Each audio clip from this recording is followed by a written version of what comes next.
Hi, what's up, y'all? What's cracking? What's popping? It's D. About to react to this vid by the 8th series. It's titled The Biggest One Album Wonders. I've never heard anybody say that, a one album wonder. But, I could think of a couple. But let's hear what they have to say. Let's watch. Artists explode onto the scene with a game-changing album, but fail to follow it up. In this video, we'll look at 8 of the biggest one album wonders. Damn, Lauren. Lauryn Hill. This was a great album. Lauryn Hill is a rap legend, starting off her career with the group The Fugees, and after 2 classic albums, she decided to go solo and drop her one and only album. The Miseducation of Lauryn Hill is often called one of the greatest albums of all time. Released in 1998, the album blended hip-hop, R&B, and neo-soul, with hits like Do Up That Thing and X Factor. She cemented herself as one of the most gifted musicians. X Factor. Oh, that is such a real song, man. Of her generation. The album was a commercial success, debuting on #1 on the Billboard 200, selling 423,000 copies in its first week. It went on to win 5 Grammy Awards, including Album of the Year, making Lauryn the first hip-hop artist to do that. The album has now been certified diamond in the US. Despite the album's historical success, she never released a proper follow-up. She stepped back from the spotlight because of a mix of personal issues, including legal troubles, pressures from the music business, and her own desire to step away from fame. She released MTV Unplugged #2 in 2002, but it was an acoustic live album that wasn't considered as a studio album. Over the years, Lauryn's legacy has remained intact. Despite her limited discography, her songs still get referenced all the time. Still, the lack of a true sophomore album means that she is a one-album wonder. A follow-up album has been rumored to be dropped. I don't really consider her that. I mean, sure, she had one solo album, but her work with the Fugees, like, it's not like she just, that's all she had, you know? In this year, but I mean, but sure, technically. LMFAO. I know you lying. Who cares the about uncle this? nephew duo of Red Food. I hated them. I hated their music. My God, it haunted me. It haunted me in my sleep. I could not escape this tragic, terrible, annoying ass music.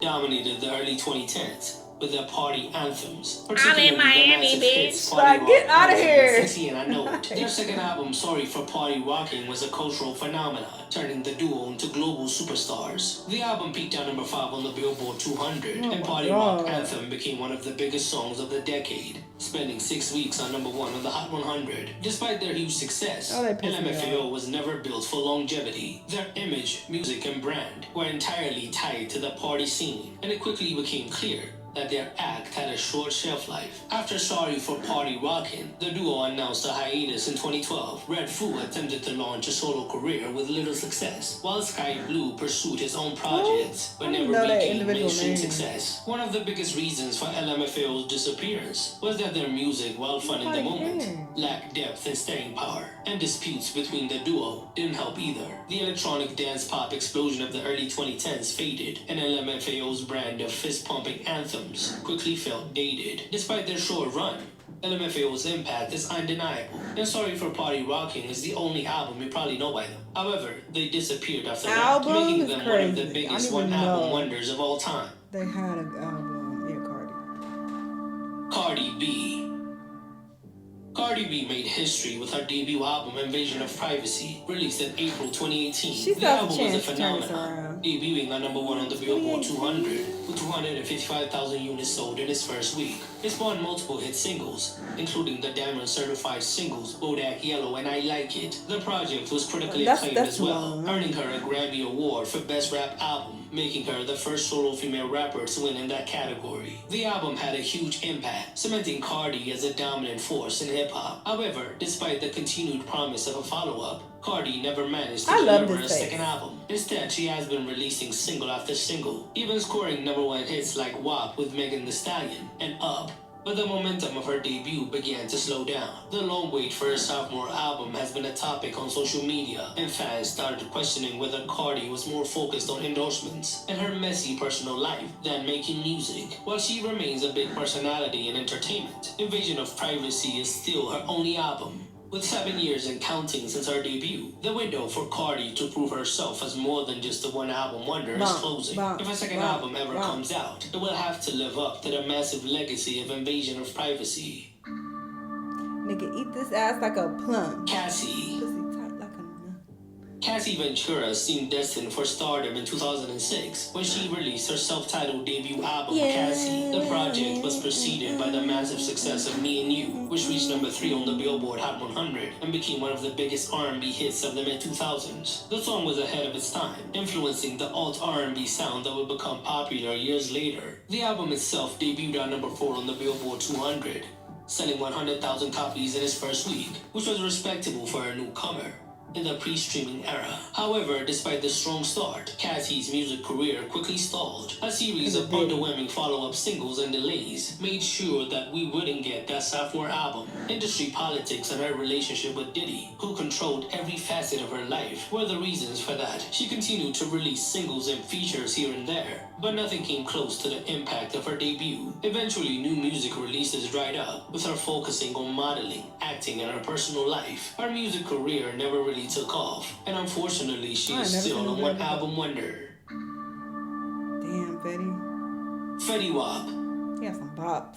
Fetty Wap was everywhere in 2015. His self-titled debut album debuted 10 years ago? on the Billboard 200, selling 129,000 units in his first week. He had an incredible run of hit singles with Trap Queen, 679, My Way, and Again, all dropping within months, making him one of the hottest names in music almost overnight. RGF Island was my favorite from that era. His signature melodic rapping set him apart, and for a moment, he seemed like the new era's chart king. His sound dominated radio, and he became one of the most successful breakout artists of that year. However, after his debut, he struggled to maintain that momentum. His follow-up singles failed to match the commercial success of his initial run, and by 2017, his presence on the charts was non-existent. His second album, The Butterfly Effect, didn't arrive until 2021, 6 years after his debut, and by then, the industry had moved on. Streaming trends had shifted, and the SoundCloud era took over rap for a while. Part of Fetty's decline was because of label issues and changing musical trends. He was also a victim of oversaturation. He dropped too many singles and features in a short period, making his sound feel repetitive. He also had legal issues and was sentenced to 6 years in prison in 2023, and he is still locked up.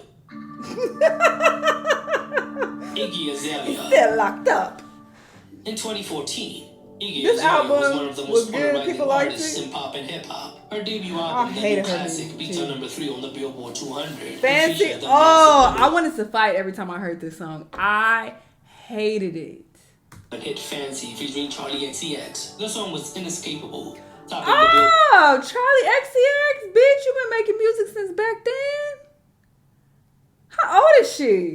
Billboard Hot 100 for 7 consecutive weeks and becoming. She the reason why that song was so popular. People liked the hook, and the hook was the thing I hated. I hated that song. The longest running number 1 by a female rapper at the time. The album also delivered hits like Black Widow and Work. However, backlash came soon after that. Many fans accused her of cultural appropriation, questioning her Aside from that, the authenticity music is as terrible. a white girl from Australia, and her response to the criticism only made it worse. And her sophomore album got a delay after another delay. Her second album, In My Defense, finally arrived in 2019, 5 years after her debut, and flopped both critically and commercially. It failed to produce any significant hits, and without major label backing, Iggy struggled to maintain her relevance. Attempts to reinvent herself with new albums, including End of an Era in 2021, largely went unnoticed. Despite her fall from mainstream success, The New Classic remains a defining album of the 2010s, showcasing Iggy's brief but undeniable impact on pop and hip-hop. Though she has continued to release music independently, her career has never come close to replicating the massive success of her debut.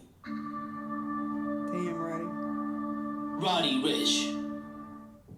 After Rody Rich released Please Excuse Me for Being Antisocial in December 2019, the album's success turned him into a superstar. The project debuted on number 1 on the Billboard 200, and The Box went viral from the album, topping the Billboard Hot 100 for 11 weeks, becoming one of the biggest singles of the 2020s. The album not only became a commercial juggernaut, but it was also received well, solidifying Roddy as one of rap's hottest stars. However, following up such an explosive debut proved to be a challenge. After a nearly 2-year gap, Roddy released her sophomore album Live Life Fast in 2021, which was met with lukewarm reception. The album debuted on number 4 on the Billboard 200, a significant drop from his debut. More concerning, It lacked any viral or chart-dominating singles, and it was a disappointment, as on the album he failed to show any growth. Even Roddy himself later admitted that he wasn't happy with how the album turned out. Despite teasing new projects and dropping singles, he couldn't get back to the hype he had after his debut. His third album, Feed the Streets 3, came and went without much impact. While he is still an active artist, it's becoming increasingly clear that he is a one-album wonder.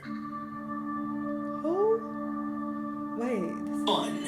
What they got? What's that song? Fun became one of the biggest acts of the early 2010s, thanks to their second studio album, Some Nights. With the anthemic single We Are Young, the album turned the indie pop band to global superstars. The song spent 6 weeks on the Billboard Hot 100, and the album itself peaked at number 3 on the Billboard 200, eventually selling over 1.5 million copies in the US alone. Other singles like Some Nights and Carry On also became big hits, making Fun one of the defining bands of that era, even getting them a Grammy. Despite their success, Fun never managed to follow up Some Nights. The band went on a hiatus in 2015, and their lead single, Nick Cruz, pursued a solo career. While they insisted they never officially broke up, they haven't released new music since then. The members of Fun moved on to different projects, with Jack Antonoff becoming one of pop music's most in-demand producers, working with Taylor Swift, Lana Del Rey, and Lorde. Despite their short-lived run, Some Nights remains a beloved album from the early 2010s, and because of their inability to follow it up, the band are known as one-album wonders. Which one-album wonders did I... Damn, yeah, a lot of these people had some fire albums and then just, faded away. Cardi still has a chance. Damn, 7 years is crazy. 2018 was her last album? I don't know it's been that long. For some reason, I was thinking it was been like 5 years. No. So, I don't think she'll ever drop it. It's been too long. And I think she is afraid of the reception because she got to drop some heat because it's been so long. If it's anything less, people going to be like, man, you made us wait 7 years for this bullshit, So, yeah, I don't think she's going to drop ever, to be honest. But, yeah, that's wild. Anyway, y'all let me know what y'all think. Let me know what other videos you want to watch, and I'll see you on the next one. Bye!